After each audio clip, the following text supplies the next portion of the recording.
최근 한국산 레드백 장갑차가 독일산 링스 장갑차를 상대로 가격뿐만 아니라 정비선과 운영, 성능 면에서 압도한다는 사실을 호주 정부에게 공개하자 호주뿐만 아니라 미국마저도 레드백 장갑차의 강력한 성능에 지대한 관심을 보이기 시작했는데요.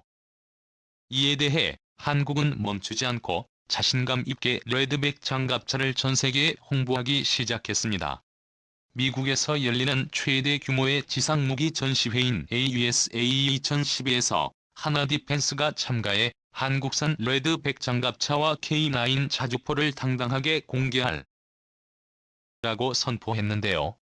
이로써 K9 자주포와 함께 K21 레드백 장갑차까지 한국산 무기의 영미권 수출에 청신호가 켜진 상황. 그런데 놀랍게도 하나디펜스는 이미 레드백의 미국 수출을 위한 교두보를 마련해뒀다는 소식입니다. 한국산 무기 군사정보TV 대고구려 제국 구독과 알림 설정 진심으로 감사드립니다. 미국의 꿈꾸는 차세대 장갑차 프로젝트에 한국 기업 최초로 50코스와 협력하여 이미 참여를 확정되었죠. 이를 위해 지난 5월부터 하나디펜스의 미국 법인을 설립하고 한국인 전문 엔지니어들을 추가로 채용했는데요. 이번 초대박 프로젝트는 미국의 군용 차량 4,000대를 채우기 위한 프로젝트로 한국산 레드백 장갑차가 선정될 가능성이 사실상 유력해졌습니다. 이렇게 강력하게 자신하는 이유로 현대 시대의 한국산 레드백 장갑차를 넘어설 다른 강대국들의 장갑차가 전혀 없기 때문입니다.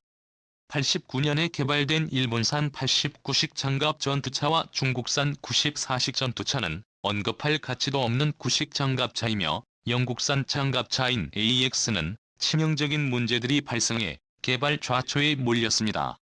러시아산 장갑차는 외교적인 문제로 미국의 수출 자체가 불가능하죠. 아마 한국산 레드백의 라이벌로 꼽혔던 독일의 링스 장갑차도 생산 라인 문제와 가격 문제로 호주 수주전을 포기할 정도로 불리해졌으니 최근 미국과 영국 등 영미권의 군사 매체에서 가장 흥분하고 있는 건 다름 아닌 한국산 무기인 게 분명한 사실인데요. 미국 정부는 효율적인 방식을 추구하기 위해 차세대 장갑차를 직접 개발하는 방식보다 컨소시엄을 통해 외국산 장갑차를 수입하는 방식을 선호하고 있으며 외교적으로 우호국의 무기를 구매하려 하는데요. 대한민국은 세계 군사력 순위 6위, 세계 경제력 순위 2위에 등극한 엄연한 강대국으로서 외교적 위상까지 한층 더 강화됨에 따라 한국산 무기의 신뢰성이 놀라울 정도로 상승했다는 게 해외 무기 수출 조건에 굉장히 유리해지게 되었습니다.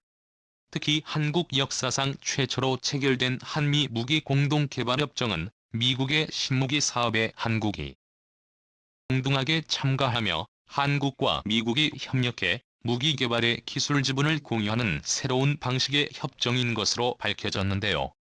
지난해 미군 고위 인사들로 구성된 대표단이 한국을 방문해 한국군의 주요 무기 설비를 둘러보고 공동으로 연구 개발이 가능한 주요 무기 체계 및 컴포넌트를 한국 정부와 협의한 것으로 알려졌습니다. 협의한 내용은 1급 기밀로 숨겨졌지만 미국의 차세대 무기 프로젝트와 한국산 무기의 관계를 예측해 봤을 때 정황상 레드백 장갑차의 미국 현지 생산과 관련된 협의인 것이 가장 유력하다고 파악되었는데요. 그럼 레드백 장갑차가 먼저 호주 수출을 성공해 강력한 성능을 미국에게 증명해 보인다면 한국산 레드백 장갑차는 다른 국가들의 경쟁 수주를 단숨에 밀어내고 2012년 미국의 차세대 장갑차 사업을 완전히 독점할 가능성이 농후합니다. 10년 전 동유럽부터 시작해 중동 동남아시아 지역에서 판매되던 한국산 무기가 이제는 세계 최대 규모의 군사무기 시장을 가진 영미권의 미국과 호주, 영국에서 엄청난 주목을 받게 되는 놀라운 상황에 직면한 것인데요. 당장 내년 호주군 이 레드백 장갑차를 확정하면 20조 원 규모의 호주 생산 사업을 한국이 낙찰하게 되는 것은 물론 무려 60조 원 이라는 초대박 규모의 미국이 꿈꾸던 차세대 장갑차 교체 사업에도 한국산 레드백 장갑차가 매우 유력해집니다.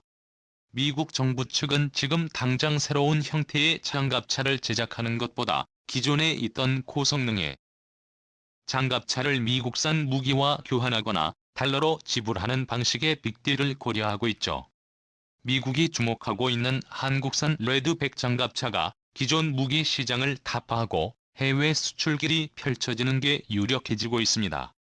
레드백 장갑차의 성능은 호주군이 원하는 수준을 나득히 뛰어넘었고 미국 측에서도 관심이 지대합니다. 핸드백으로 개량되기 전부터 한국산 K-21 장갑차의 숨겨진 성능은 현재 미군이 운영하고 있는 브래들리 장갑차를 초격차 수준으로 넘어서는 엄청난 성능을 자랑합니다.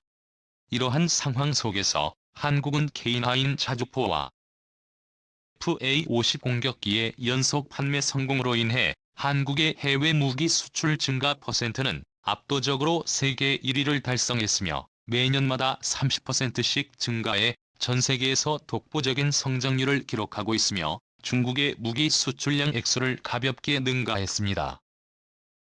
그대로 대한민국 방산 기업들이 메이드 인 코리아라는 명예를 돋보이고 최첨단 기술력으로 한국산 무기의 성능을 직접적으로 과시하고 있는 것이죠. 20년 만에 한국산 무기의 위상은 몰라볼 정도로 달라졌으며 전 세계에서 유례가 없을 정도로 가파르게 상승했습니다.